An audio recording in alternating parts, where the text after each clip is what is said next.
friends, on behalf of Health Insurance Sahi.com, my name is Sumit Bhandari. I welcome you all. Today, our topic is from where we are going to buy a policy and what is the matter of integrity in this buying process. Look, buying a policy is just similar to your buying a medicine. So there are two ways. Either you diagnose on your own, you go to a chemist, it is illegal over all over the world. But in India, you can just go to a chemist, you can ask them, "Okay, Bhaiya, tell me, like I am having these symptoms, kindly prescribe me a medicine," and he will give you something in 50, 100 or 200 rupees. That is one way. Second thing is you have some symptoms, your child has some problem, you go to a doctor. The doctor will not either he is a very expert guy or depending on the ailment, depending on the symptoms or condition or the disease, he may directly prescribe you certain thing like you take this medication, or if he is not sure about it, what is your exact problem, so he will refer you to a diagnostic center. You go there, the diagnostic tests are done depending on the reports. So as per your need, as per your ailment, the doctor will prescribe you either some medication or some change in lifestyle or whatever is required as per medical practice. He will suggest you those things. So what happens, so you have a choice, either you do on your own, depending on some unprofessional chemist, and other ways go to a professional, you do that way. Similarly, once you're buying a policy, what are the 4 or 5 options where you can buy a policy from? First of all, once you're buying a policy, the first place you go to is you go to Google, you go to YouTube, you go to Instagram, you go to Quora, Reddit, LinkedIn, and you try to gather some information. The first thing you try to check out is like, what is my requirement? So most likely people end up thinking about a policy of 10 lakh only, because 95% of the people in India, they are heavily underinsured. They are not, their policies are not adequate enough. So what happens, depending on your requirement, you don't choose a plan. Depending on your notion, your perception or your judgment, you decide, okay, let me buy a policy in of this sum assured. So before you decide a sum assured, you have not done any research. You don't have any idea what is liver transplant cost, what is the cost of a bypass, what is the cost of plasma treatment, what is the cost of a head injury. You have not done any research. So do you have time for it? Most people don't have it. Now the next step is you have identified your objective. Okay, let me buy a sum assured of this magnitude, and then you start checking out, gathering some information. You go to some insurance portal like Policy X, Policy Bazaar. You ask for some comparison, and they will suggest you out of 600 policies which are available to them, they will prescribe you around 5 or 10 policies. Why? I mean, there is a vested interest. There is no need to say anymore. Like other way is you ask your friends, like, have you taken a policy? Now most of the people, if you check it out in a private sector, they have two stream of information. First of all, they have their own policies, their individual personal policy, and they have a group insurance policy. Now, in case of a group insurance policy, most of people are not aware that all claims are paid off. So eventually every claim is payable in most of the group insurance policy. So the kind of experience a person has from that company, so normally they have a bias. Okay, ICICI was good, New India was good, Star was good, so they give this information. Is it correct or not? No, because the group insurance is going to pay a claim in any case, whether it is ABC or XYZ company. Every company has to pay the claim, but there is a notion. But that guy has given you this information, so you have a bias. My friend has given me this reference, this policy seems to be good. Other option is you ask a friend who has their own policy, and most of the people, they don't have a claim for 5 or 10 years. So they will suggest you, okay, I found out from this portal, from this basis on my research or from reference or some study, I've taken this policy, and people end up buying those policies. Other way around is people go to the next step. Like just yesterday we were doing a consultation, and a client of mine, he's working in foreign affairs department, like ministry. So that way this guy invited a guy from insurance portal at home, and he started asking question. Now this insurance portal guy, he was surprised. I mean, how come you have so much of knowledge? Why are you asking these questions? Why are you supposed to these declaration? So last evening when 3 o'clock we had a discussion, so this guy shared his experience. I mean, this guy was saying so many things which are totally unethical because he was aware of it. Now, most of the people, they are not aware of how to judge an agent or your customer care executive or from wherever you're buying a policy. And a big element once you're buying this policy is whatever information you have collected, it is just information, it is not knowledge. So once you're gathering some information, you come to know there is a concept of sum assured, pre-post hospitalization. So most of the people, they will talk about a concept of pre-existing disease. Nobody talks about proposal form. They will talk about a concept of incurred claim ratio. They are not economists, still they believe on this data. I mean, how can you use a ratio to decide? I mean, compared to companies, one company is 7 years old, other is 20 years old.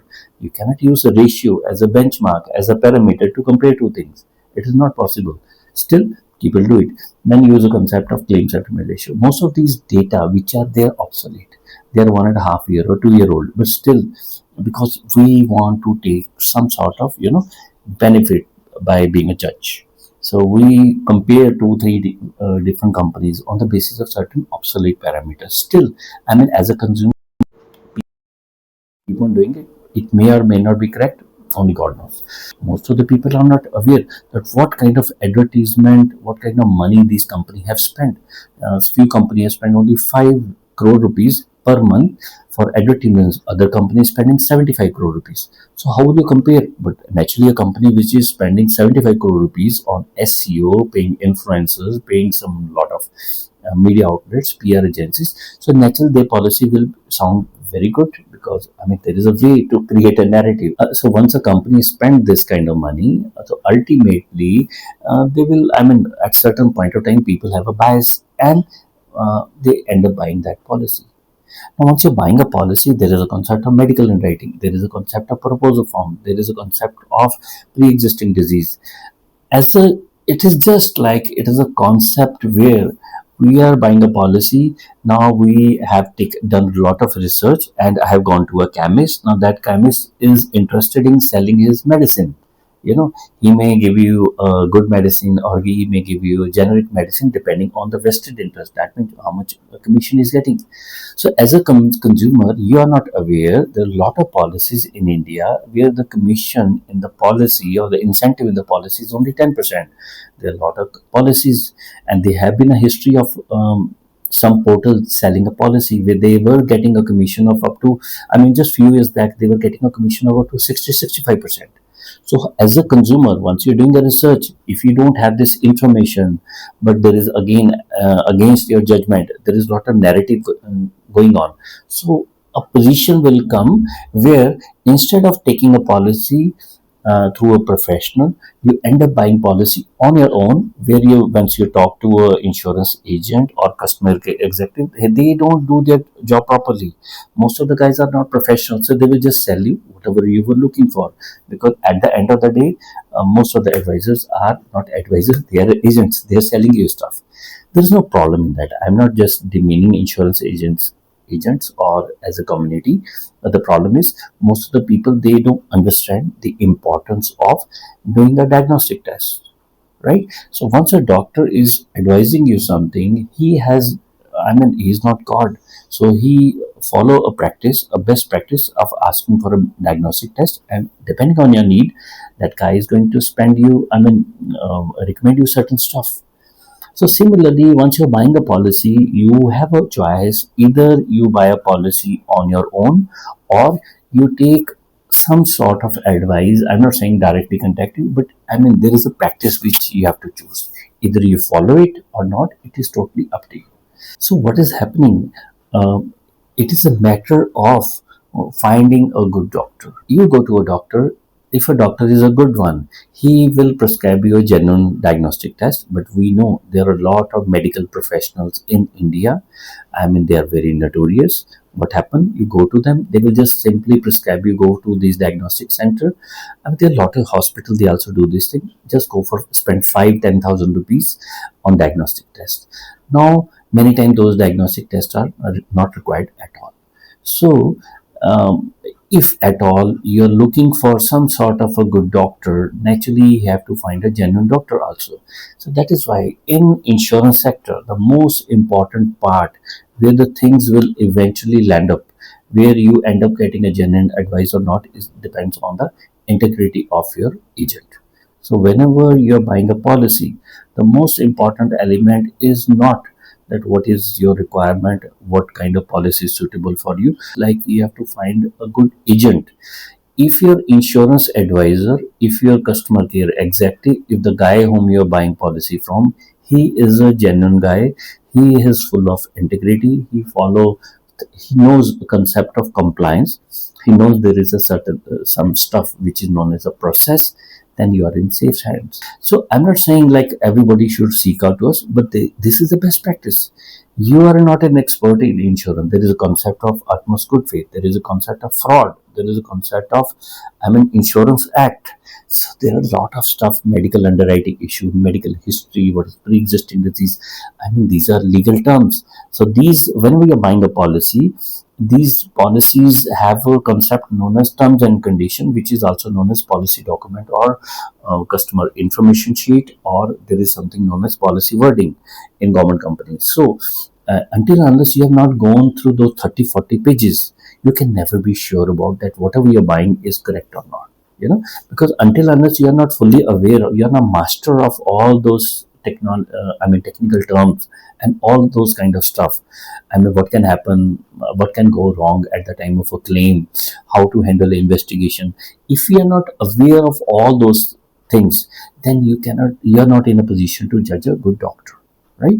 So if you want to buy policy on your own, spend at least a month or 2 or 3 to do a research on your own. Spend good amount of man hours. Most likely people, they end up spending around 20 to 25 man hours minimum. There is a value or cost attached with it. So do whether you're buying a policy from an agent or buying from some online portals, you must be fully aware that how are you going to check the integrity of that system or that guy, so that at the end of the day, unfortunately, if you have a claim, so your family, how are they going to handle the claim, whether your claim will be payable or not, how are you going to judge? Like one of the simple questions many times I ask is, as a consumer, are you aware how claims are rejected? And what are those 20 ways where a claim can be rejected? If you are not aware of those things, how you will end up in a position that you buy a policy in a perfect manner, following all the best practices, so that you avoid those 20 scenarios of claim. So many times, like in India, like people, their genuine claims are rejected because they are not fully aware of the practices. So either you spend good quality time, do the research on your own and understand those processes, or whenever you hire a guy, when you're buying a policy from a guy, ask him, what are the things I have to comply with? What are the actual benchmarks? Have you ever handled a claim? And, what are your roles? What are the time? What is your KRA at the time of a claim? What is your role? What is my job or your role at the time of a claim? Who is going to handle the claim? How claims are rejected?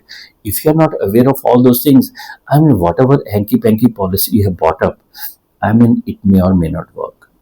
So it is important. My understanding is, over so many years, most of the companies, the policies are good, but it is very important from the guy, like whichever guy you're buying a policy from. He should be a genuine guy. The guy should understand a concept of integrity. He should be like honest enough. At least he should be professional.